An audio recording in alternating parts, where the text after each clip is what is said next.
Hey guys, if I could have just 30 seconds before this video starts. A while ago, a trusted friend of mine came to me telling me that a friend of his was in a bad situation. I'll spare you the details here, but essentially they're in a very bad spot financially due to a loss in the family, and are in danger of going homeless very soon. They set up a GoFundMe for him, it explains the entire situation, and I thought, what if I can use my platform to try and help this guy out? So I've donated myself, and I hope that some of you guys can help as well. The link will be in the description, and you don't have to donate. Just say it's clear, you don't have to donate. I understand some of you can't donate, but just sharing it around would be great for him. Thanks guys, enjoy the video. Overwatch League Season 2 is on its way. It's coming very slowly, but it's on its way nonetheless. All the expansion teams have been revealed, teams have been reshuffled, and it looks like at this point there will be few roster changes, if any, between now and the start of the season, as teams have already started scrimming and preparing. No worries though, this means preseason power ranking season is in full swing, and I am so excited to really dig my teeth into my first real power ranking. Due to the length of the video, if I were to do this all at once, I've decided to split this video into two parts. This video will go through numbers 20 through 11 of my power rankings, and part 2 will have my top 10. Before we get started, I want to let you in on a little secret that me and other power ranking colleagues don't really want you to know. This is really a well-kept secret. We don't actually know anything. Yeah, it's crazy, right? In fact, preseason power rankings are usually nowhere close to reality due to the multitude of internal factors that we can't see. So take this list as it is. My personal opinion based on the information that is available to me and all of you right now. With that out of the way, let's get into it.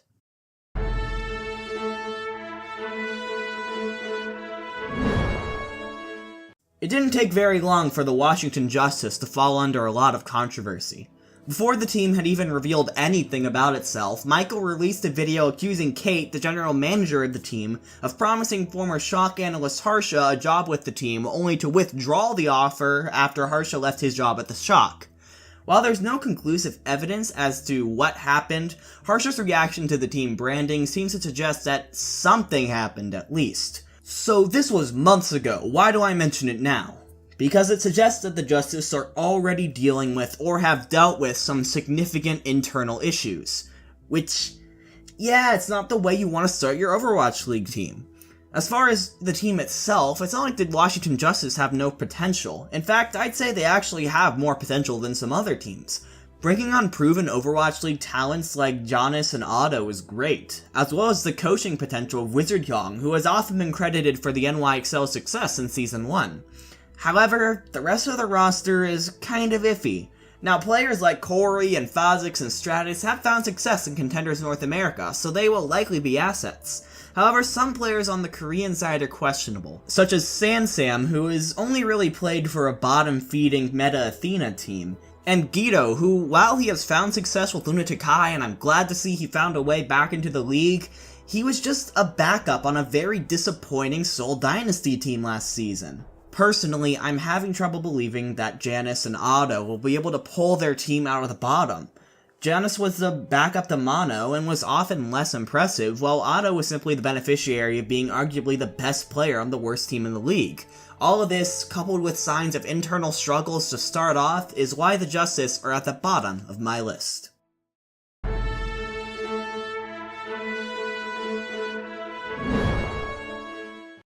At number 19, we have a team that seems to have decided that Korea equals win, so they grabbed the first 6 Koreans that would sign a contract with them. Yes, I'm talking about the Florida Mayhem. I don't like this lineup, I'm just gonna be straight up, I don't understand the decision making here.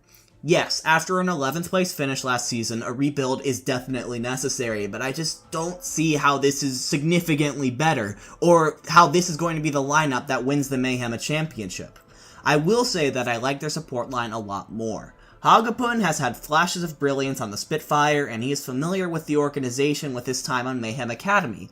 Meanwhile, Chris has been on the Meta Athena team that was a semi-finalist in Apex Season 2. In fact, he has played for no one but Meta Gaming since 2016, which is the same organization that Saya Player, SNT, and Ryder come from.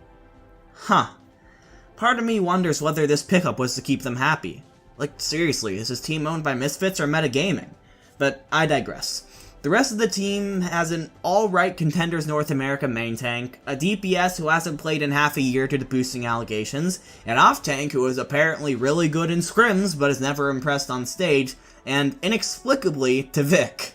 Honestly, I feel for the guy. Watching your longtime friends and teammates get cut only to be replaced by a bunch of Koreans feels awfully reminiscent of Iron Man at the end of Infinity War. Even Saya Player, the guy that this team wants to build around, has a lot to prove. I mean, yeah, he's an amazing Widow, but he has yet to prove that he can play much else. The only thing keeping them above the Justice for me is the experience of having a season under their belt. I trust the Mayhem management just a little bit more. Other than that, as far as I'm concerned, the bottom spot is fair game between these two.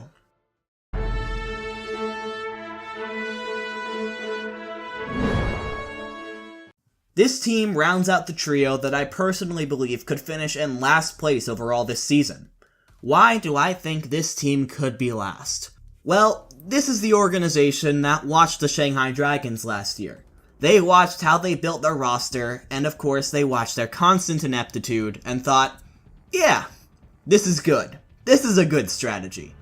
Number 18 is going to be the Chengdu Hunters. This team has a lot of parallels to the Season 1 Dragons, such as taking players from all over the Chinese contenders scene, some from teams that haven't been performing very well, and bringing on RUI as a coach. There's the fact that two of their most recognizable players, Bacon Jack and Yang Xiaolong, haven't played professional Overwatch in about a year. It's also worth mentioning that most of the well-known and hyped-up players in China went off to different teams. However, there are some factors that make me think that this team may not be as bad as the Season 1 Dragons. First of all, the team is already together in China and working with RUI. This is great because on the Dragons, RUI was only able to come to America and start working the team directly around Stage 2, when there was already a huge mess for him to try and clean up. Being able to work with the team from the start should be great, as RUI proved his ability to put a great team together in the last Overwatch World Cup, where he coached the Chinese team to second place. He is also reuniting with some of his Overwatch World Cup team in Late Young and Yveltal. The other thing I like about this team is that they are backed by famous Chinese esports organization Royal Never Give Up, who have established a winning culture in League of Legends. Will this be enough to prove that Chinese Overwatch can succeed in Overwatch League? I sure hope so. The Chinese community really deserves it.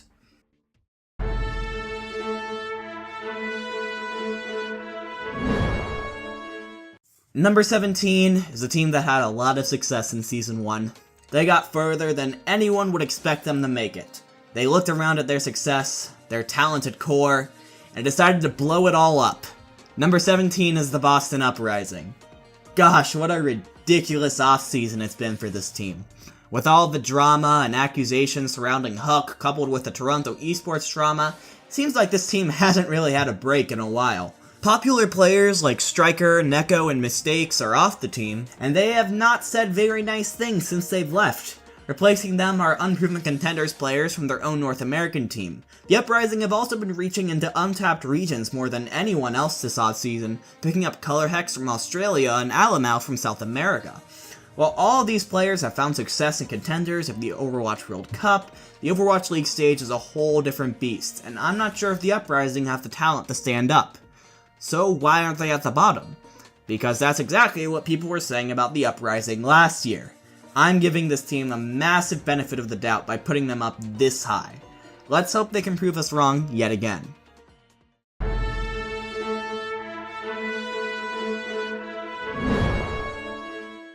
Advertising yourselves as an all-European powerhouse is a great way to get fans, but is it the best way to build a team?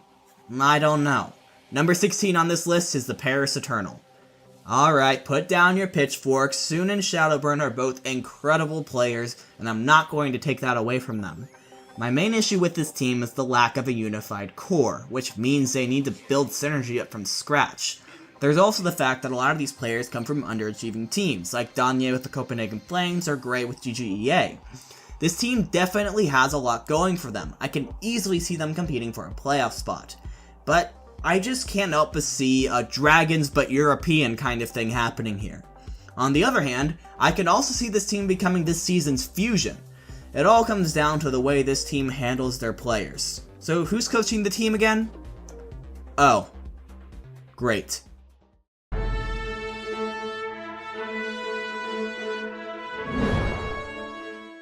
You know, the fact that I feel like this team is number 15 isn't really an insult to it, but a compliment to how high the level of competition is in Overwatch League. The number 15 spot will be taken by the Guangzhou Charge. It's kinda crazy to me that a team with the core of Metabellum, 2-time semifinalists and Contenders Korea, is so low, but there's still a few warning flags for me about this team. First of all, their seemingly random inclusion of Kib and Nero onto the roster. Now, I'm not saying they're bad, they're actually quite good, but the random inclusion of an American and a British player on this team is just weird considering they already have a bunch of Koreans and some Chinese players. It just seems like a cash grab to try and attract some English viewers, and I don't like it because I think it's going to hurt the team in the long run. I mean, bilingual teams have had a lot of problems, so a trilingual team? I don't know. There's also the fact that their owners, the Nanking Group, have no experience in esports, though they do operate a Chinese basketball team. However, there's a lot to like about this roster. As far as their Chinese players, if you travel back a year, Eileen was probably the most hyped up player in China, maybe behind Leave, and Only Wish is a very talented main support to keep him company. Hotba has a lot of flexibility and experience to try and lead this team and finally come out from under Poco's shadow. And again, getting 4 players from Metabellum is a pretty big deal. While there are some pretty big question marks, there is no reason for you to be sleeping on the Charge.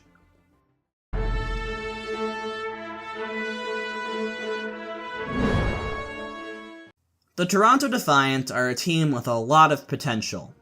The main question is if they'll be able to realize it. The team that they're taking from the most, O2, have had mixed results throughout their existence. A second place finish in Contender Season 1 shows that this team has a clutch factor, but Season 2, not so much, as they got kicked out in the quarterfinals. In order to supplement this, the team has brought on several Overwatch League players. Neko from the Uprising, Asher from the Gladiators, and Envy from the Valiant, and also Metabellum, have united to join the O2 core. There's a lot of hype surrounding their head coach Bishop as well, as he helped build the London Spitfire squad that won Stage 1 of the Overwatch League, and after he left it felt like it took a while for the team to truly find its rhythm again. I think my main questions of this team is, they're good, but are they good enough? Will we see the O2 team that pulled off an incredible Cinderella run in Contender Season 1, or the team that ended up choking in Contender Season 2? Will the alleged behavioral issues continue to be a hindrance to players like Neko or Envy? I believe there's more than a 50% chance that this team ends up in the middle of the pack or below, but I also see a decent chance that this could be the underdog story of the year.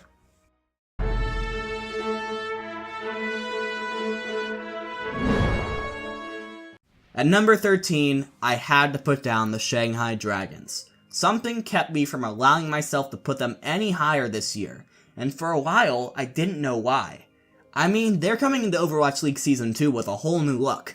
They got rid of almost everybody, and while I think getting rid of Otto was a mistake, I do believe that an 0-40 season is plenty of reason to dismantle your teams and start over, with Dia, Gaguri, and Fearless being the only survivors. To replace the Fallen Dragons, they have 4 players from Chengdu Panthera, which I feel I need to remind people that Chengdu Panthera was 1 map away from being this off-season's runaway. They also have Diem, who has been hyped up a lot while playing for Lucky Future Zenith, and it's not just because he's friends with Carpe. They have a huge improvement in coaches as well, bringing in some highly qualified Korean coaches like Blue Haas from Chengdu and Levi from Element Mystic. I won't lie, this is a great look for the Dragons, and most people have them within their top 10. But I don't. And for a while, I had no idea why. But suddenly, the realization hit me like a ton of bricks, and everything made sense. I don't trust the Dragons. Throughout Overwatch League Season 1, the Shanghai Dragons organization have not shown that they can run an effective esports team. From accusations that there was corruption in the player selection process, to working the team for 60 hours a week, to suddenly putting the team in a bilingual situation that they were poorly prepared for, I felt bad for the players of this team. Sure, maybe they weren't quite up to par with the rest of the league, but the situation they were in definitely did not help. I'll say it again.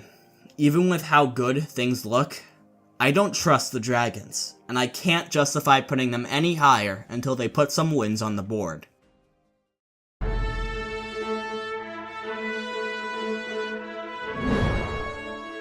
Number 12 is going to go to the closest thing we had to a walking mediocrity last year. That's right, it's going to be the Houston Outlaws. Now I gotta say, congratulations, because you finally signed a Tracer player!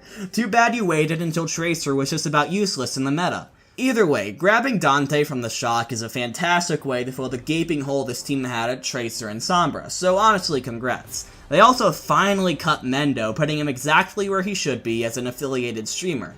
Letting go of Fact Fiction and moving Clockwork to Coach also makes sense, so what else are you gonna do? Are you gonna try and fix the shaky support line you had this season?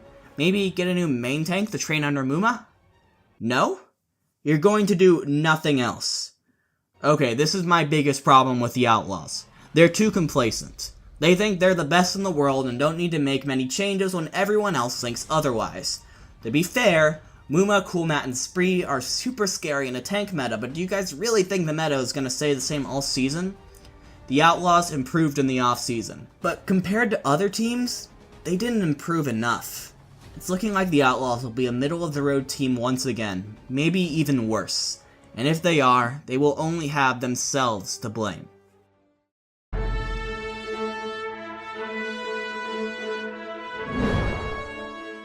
At number 11 is a team that might get me some angry comments, but I am 100% ready to take them on.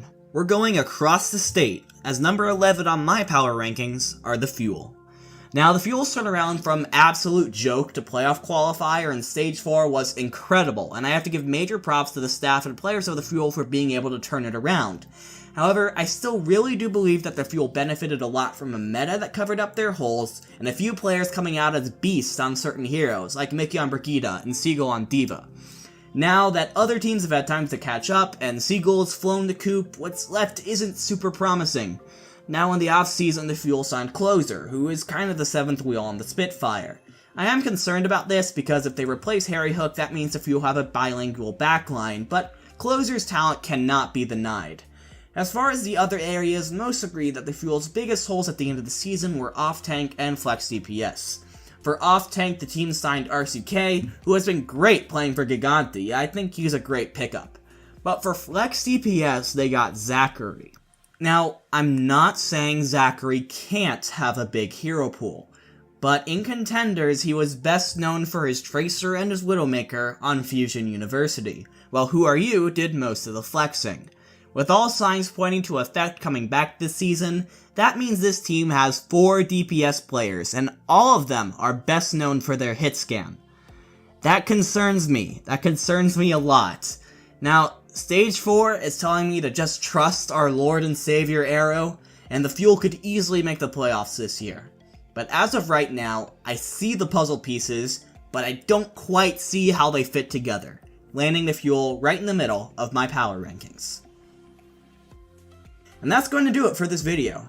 I know you all really want to see my top 10, but the script is already so long, and I don't want to make a video that's bordering on 40 minutes, so with that in mind, I will be working really hard to make sure part 2 comes out as soon as possible. What do you guys think about the bottom half of my rankings? Let me know in the comments. I love having conversations about this stuff. Also, if you like this video and want to see more, be sure to subscribe. I try and make competitive Overwatch content at least once a week. Until next time though, that's all from me. Don't get tilted.